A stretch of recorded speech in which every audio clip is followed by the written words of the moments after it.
How do we know what we know? It sounds like a very simple question, but it's the question of epistemology and philosophy of science. It's a question that can take you deeper and deeper in your studies, and it's a question that's accompanied me in my studies of gender, race, and ethnicity all these years. So I'm going to take you through some of how do we know what we know. Much of my work has been about what's called the masculine gaze, which I prefer to call the indeterminate cultural gaze.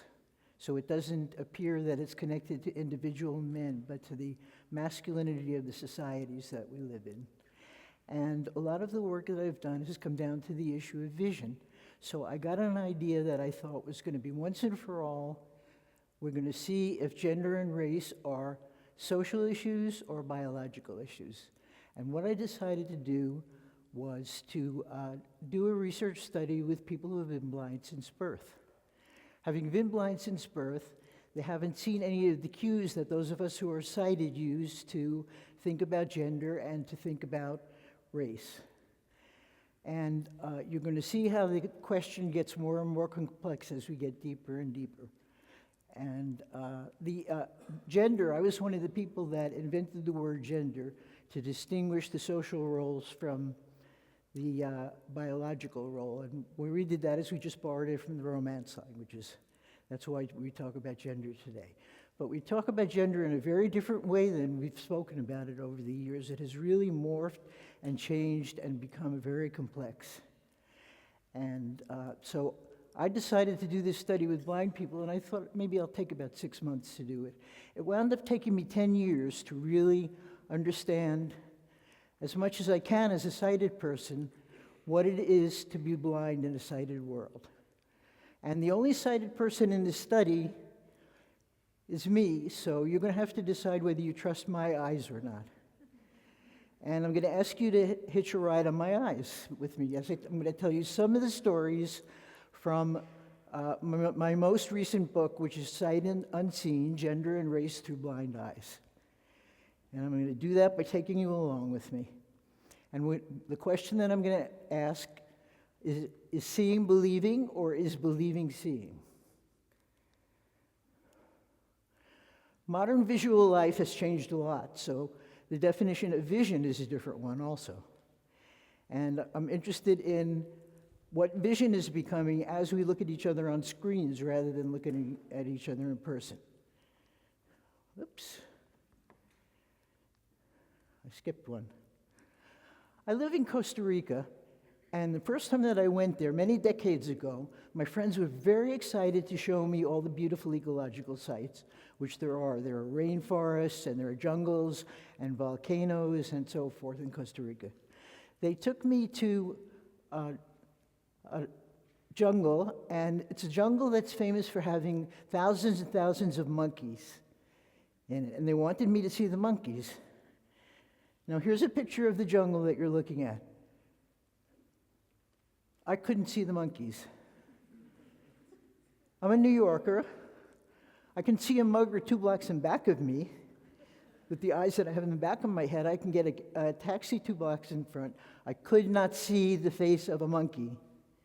Finally, after about the third day, they were so frustrated that one of my friends took me out. She went like this. See this flower? Now go a little bit to the left and you see a black dot. Go a little bit further to the left and you see another black dot. And you see that white thing? That's a monkey's face. I saw a monkey. And once I saw them, I couldn't unsee them. They were every place. Because I hadn't been taught to see monkeys as a child. And one of the things that I'm going to say to you is that vision is a language, and you learn it before you learn to speak. And you learn built in with it all kinds of other things other than what you're seeing. I can't see you very well, but how many of you can see any of the monkeys in there? And this is a trick question. There are no monkeys in this picture. The reason I did it is because I'm very competitive. I didn't want anybody to see monkeys if I couldn't see it. So those are the eyes that you're hitching a ride on. And I want to talk to you about how I entered the blind world and what I found out in the blind world. Now, I decided to do it naively, so I didn't read a lot about blindness. I didn't approach it as a disability. I approached it as a difference. And I'm using the word blind because my blind friends ask me to use regular language, that it's very important to them not to be known as individuals with visual impairment, but just to talk regular. So for those of you who are thinking about that, I'm going to call it the blind world.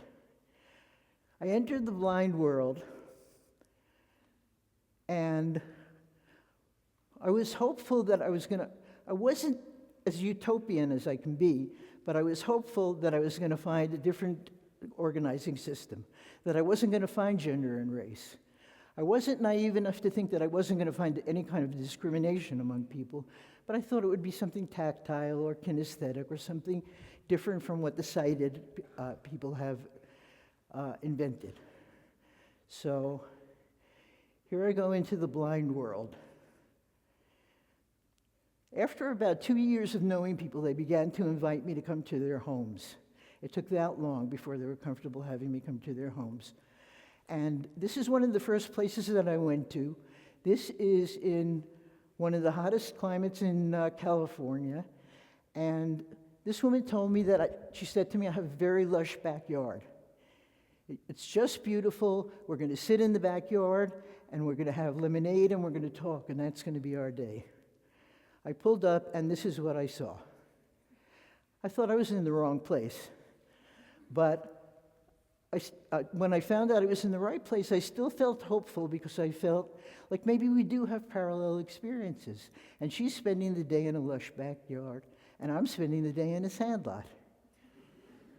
Either that or, the alternative hypothesis was she has no idea what her backyard looks like, and I wasn't ready to go that far. The next thing that surprised me was the interiors of the places where people lived. And it surprised me because it looked just like every apartment I had ever seen. And I thought I was going to see the blind world. And what I saw was a world that was designed for sighted people. So I knew these people well enough by then that I could say, why do you have pictures on the wall? You don't know what they are. Why are the colors coordinated and so on? And each and every one of them said to me that a sighted person did it for them, and they did it so that a sighted person would be comfortable in there. So now I started to get worried. Because now I started to think that what they're doing is trying to fit into our system rather than have their own. So I began to ask questions about gender. I found out some very interesting things about gender. And I'll tell you just a few of them that I have time for today. One of the things that I found most interesting is more and more blind women are using eye makeup. And how they do that is they have a sighted friend put it on for them. How they do clothing is that the women have braille tags that make the clothes match, and the men mostly were I just get everything in brown so I know everything matches with everything.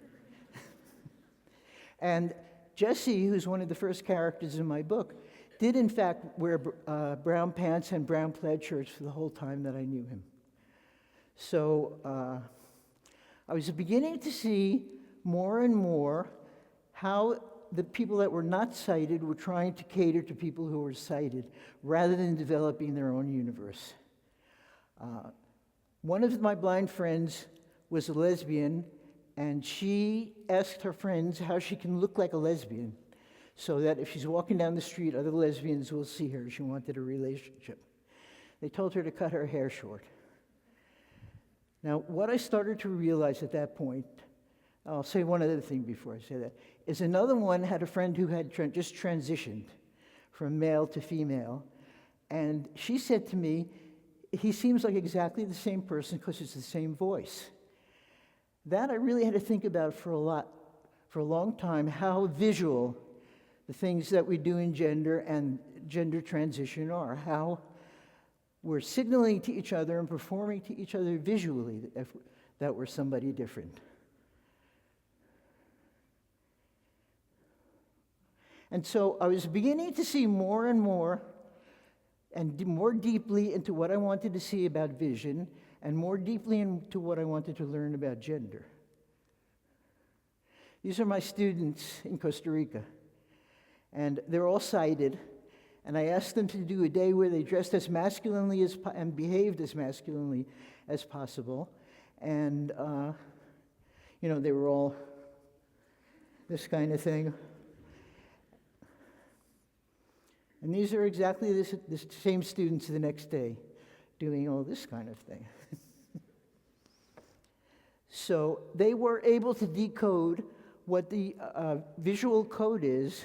They knew enough about it, they're gender students, I didn't want to ask the blind students, the blind people to do this, but I did ask my students to do this. And this is what they came up with.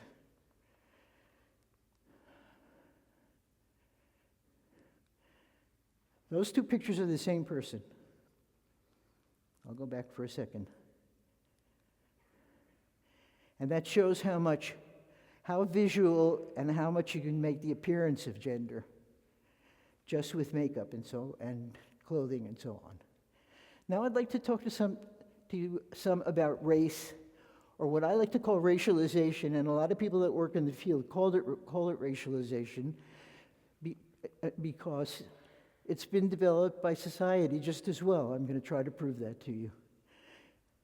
I teach a course in gender and race, or gender and ethnicity, and sometimes when the combination is right, which it was this year that I'm going to talk about, I had a Greek man and a Mexican man in the class, and somewhere in the middle of the class, I asked them to put their hands and arms in the middle. The skin of the Greek man was darker than the skin of the Mexican man, but the Mexican man is a man of color, and the Greek is a white man.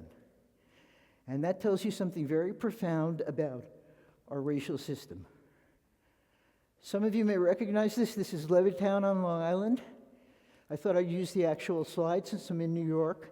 And this is when they were first building it. This is after World War II. They first decided to build Levittown. And where racialization comes from is your American government, because they decided they were going to only let white people live on Long Island. And how they did that is that they had to sit down and go through all the groups, and they had to declare the Irish, the Italians, and the Jews to be white.